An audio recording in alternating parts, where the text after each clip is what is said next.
Alors, qu'est-ce que tu fais dans la vie?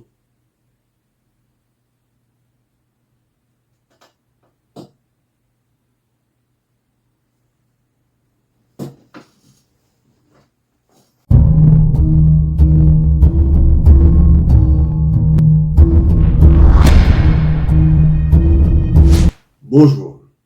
Et bien, moi, c'est pas les initiales de Patrick. Si vous avez compris, tant mieux. Si vous n'avez pas compris, tant pis. Et d'ailleurs, on s'en fout. Mais vous pouvez m'appeler le Riban pour faire plus simple. Et bien, avant de faire cette vidéo aujourd'hui,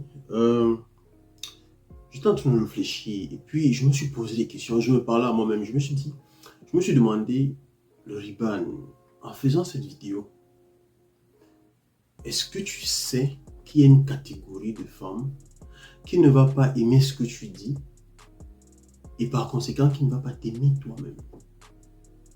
Et là, j'étais en train de me regarder, en train de me poser la question. Et là, je me suis regardé aussi et j'ai répondu, je m'en fous.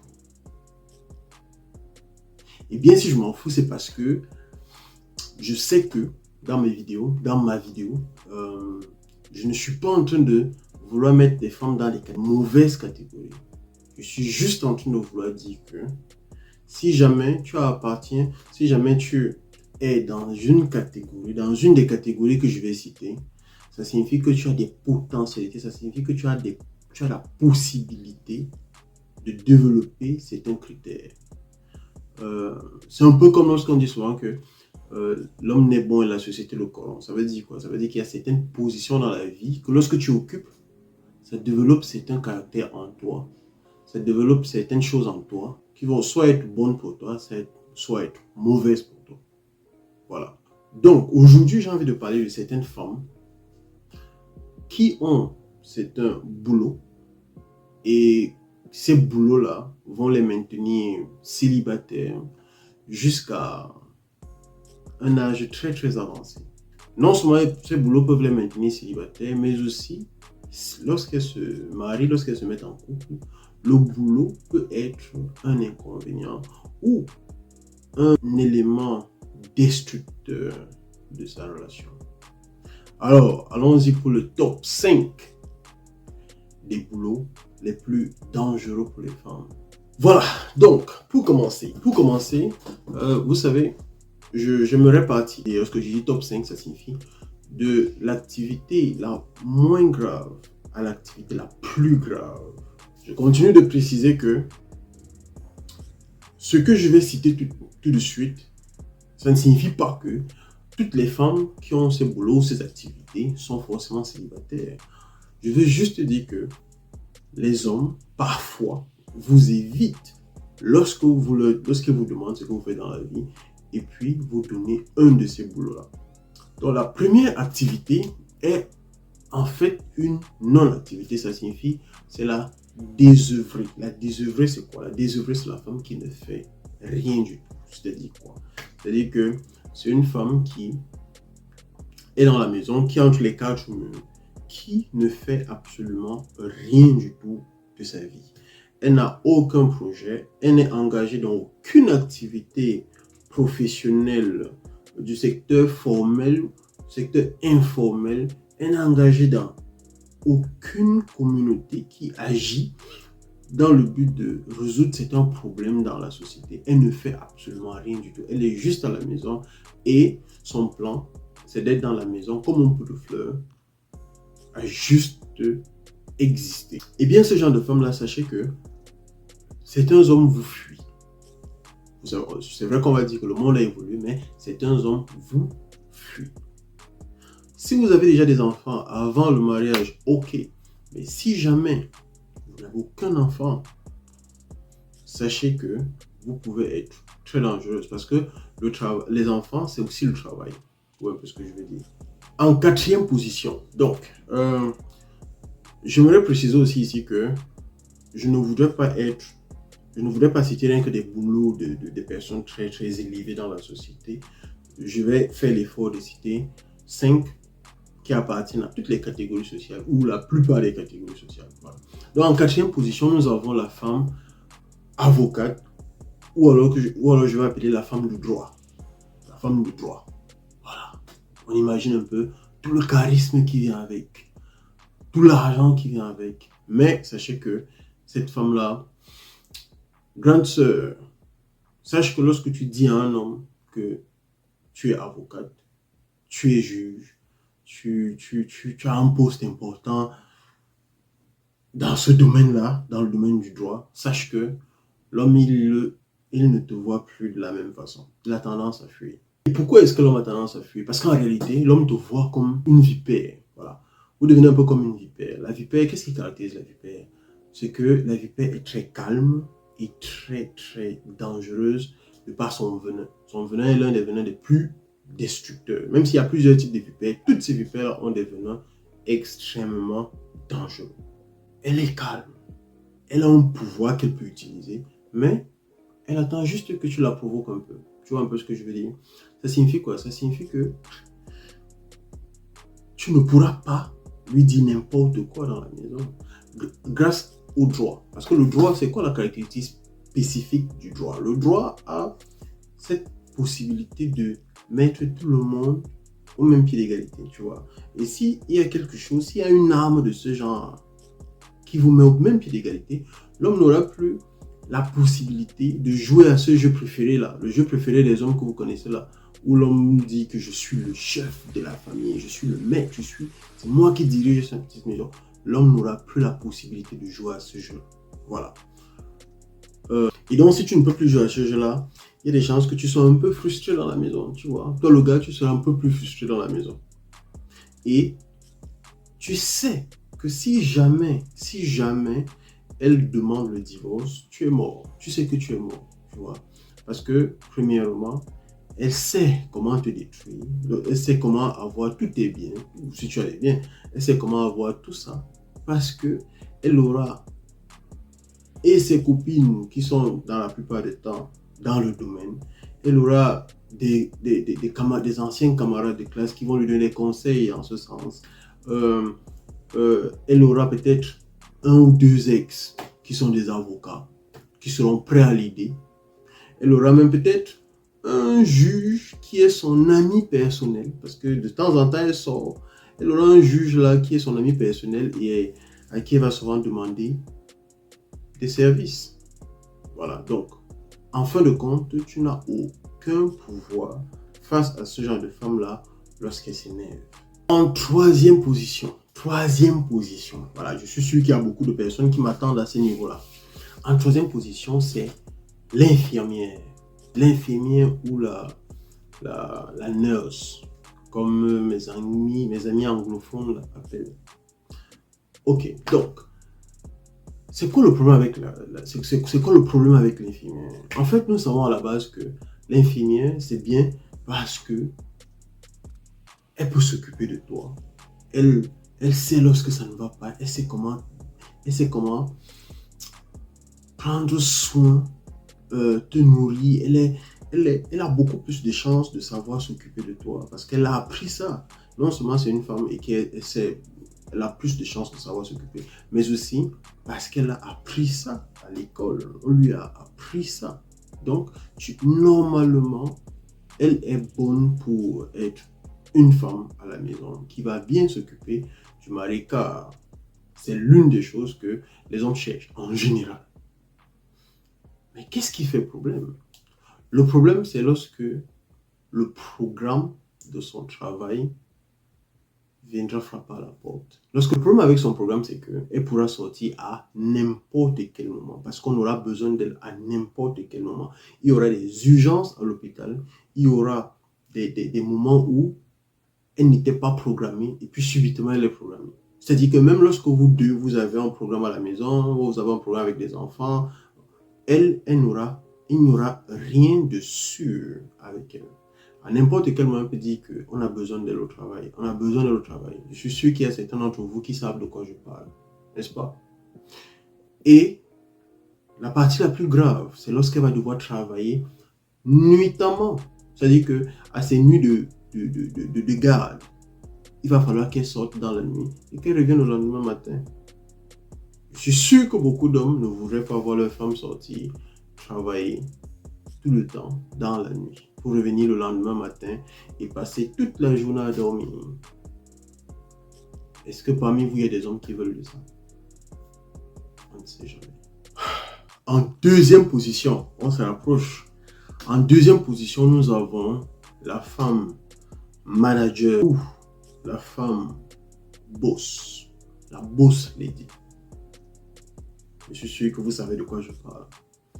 Les boss lady, les boss lady. Ah, ces boss lady, ces femmes puissantes, ces femmes capables, ces femmes de caractère. Je sais qu'il y a certaines personnes, lorsqu'ils vont regarder la vidéo, vont dire ah, c'est parce que toi, tu es influencé par les femmes, voilà, les hommes faibles, ces hommes-là qui sont souvent influencés par le pouvoir de la femme, machin. Il n'y a que des vrais hommes qui peuvent gérer les vraies femmes. Non, ceci ne concerne pas question de vrai, des histoires de vraies femmes, de vrais hommes, machin. Non, non, non, non. Comme je vous l'ai dit, il y a certaines positions, il y a certaines circonstances, certains environnements dans lesquels, lorsqu'on vous met, on développe un caractère en vous qui peut être soit bon, soit nocif dans d'autres secteurs de votre vie. Entre autres, les managers et les boss. Voilà.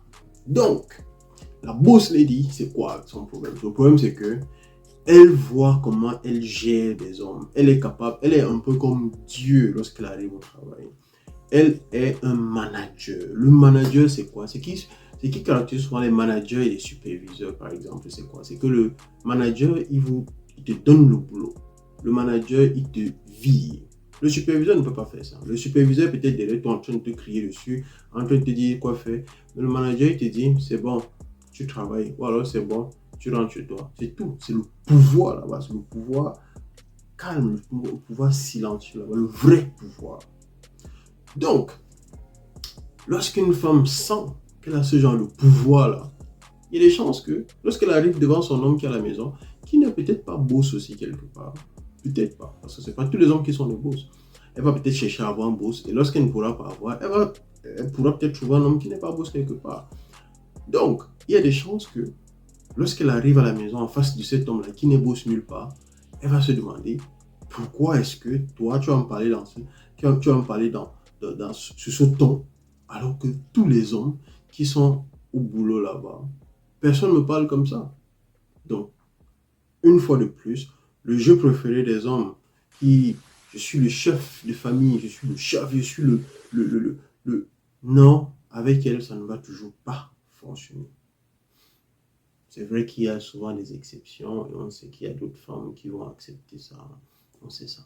Voilà, alors ne sortez pas à la raison de oh, moi je connais des femmes, moi je connais une femme là qui est très soumise, qui est très gentille avec son homme alors qu'elle est boss dans machin. Non, non, non, on ne parle pas de cette femme-là. On parle de la généralité, tu vois un peu. Donc, cette femme-là, ce sera difficile d'élever le ton avec elle lorsque vous serez à la maison. Voilà. Première position.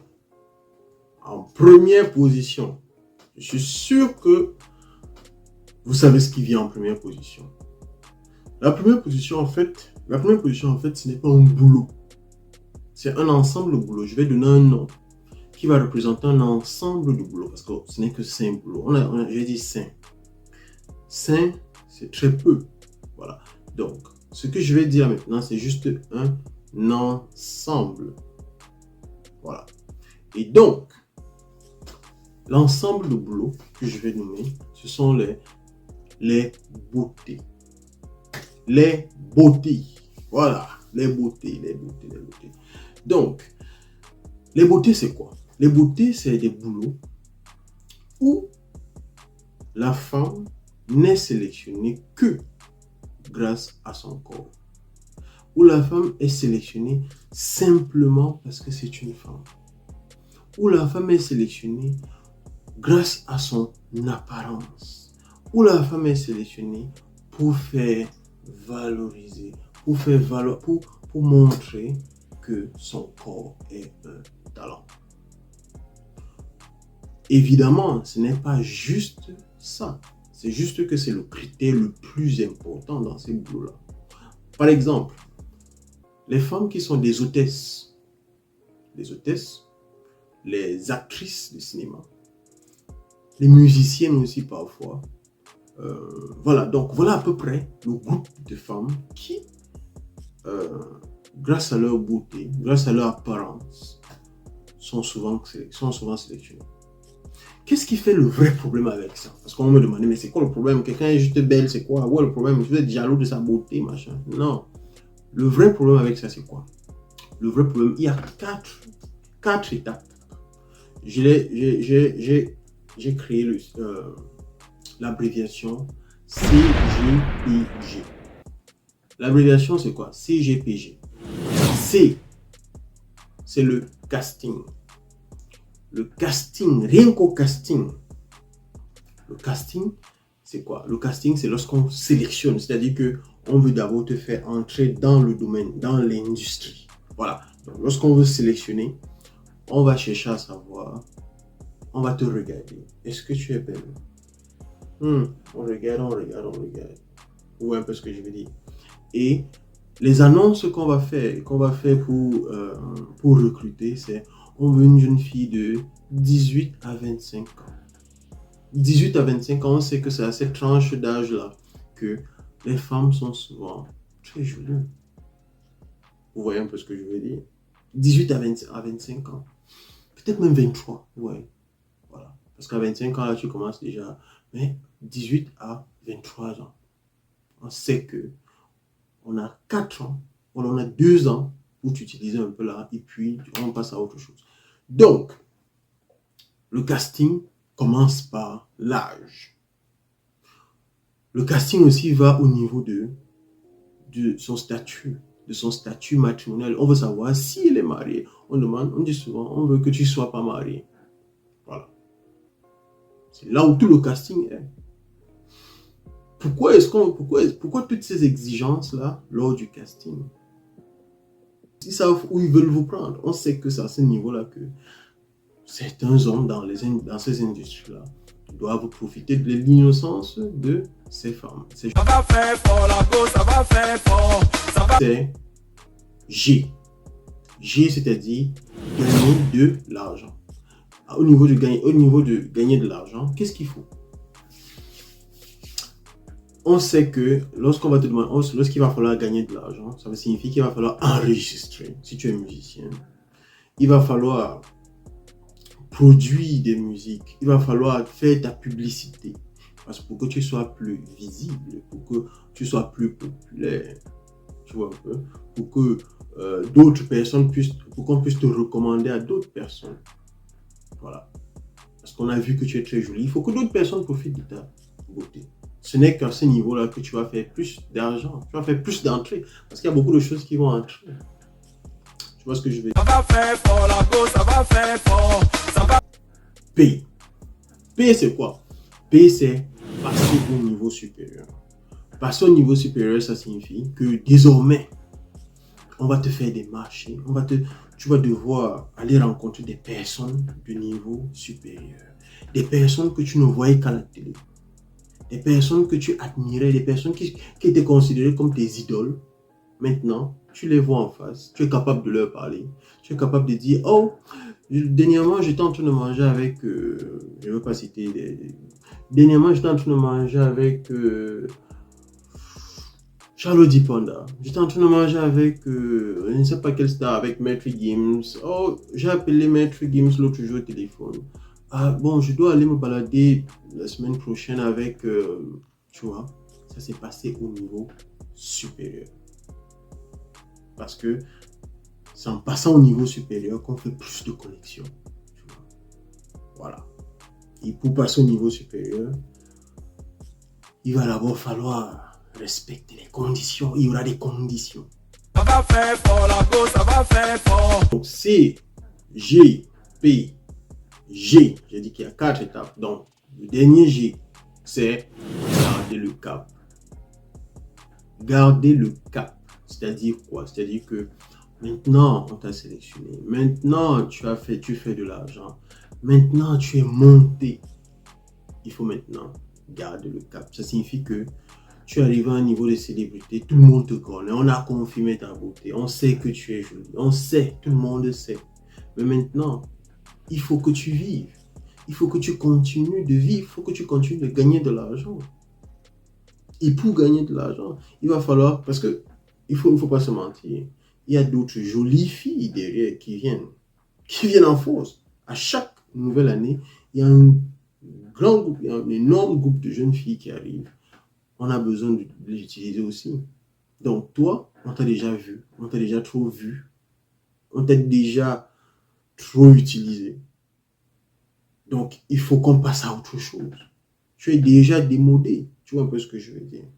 Donc, il va falloir qu'on passe à autre chose. Il faut que tu gardes le cap, il faut que tu fasses quelque chose qui va te permettre de continuer à vivre. Tu vois un peu ce que je veux dire. Et ça aussi, c'est les conditions. Ça va faire fort, la go, ça va faire fort. Voilà. Donc, jeune homme, donc ne soyez pas étonné lorsque vous allez dire à un homme que je suis actrice, je suis musicienne, je suis...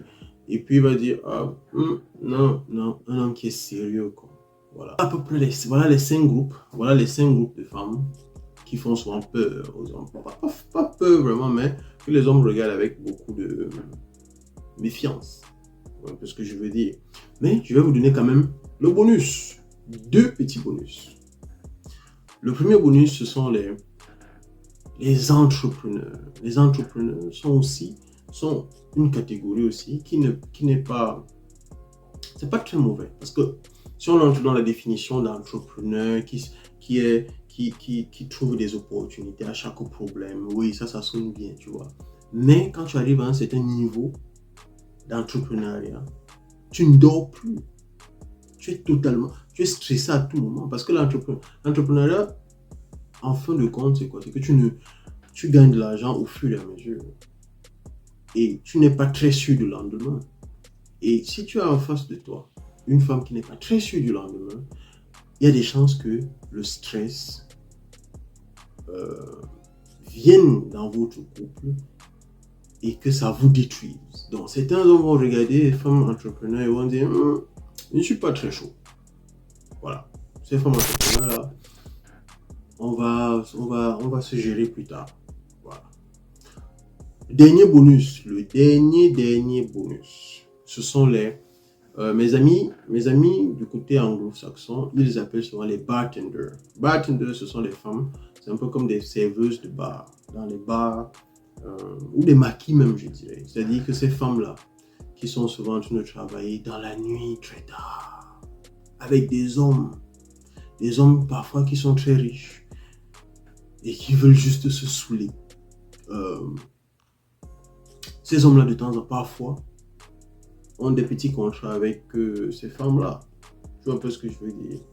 Donc, si jamais tu te retrouves avec ce genre de femmes, tu auras un peu peur, tu vois.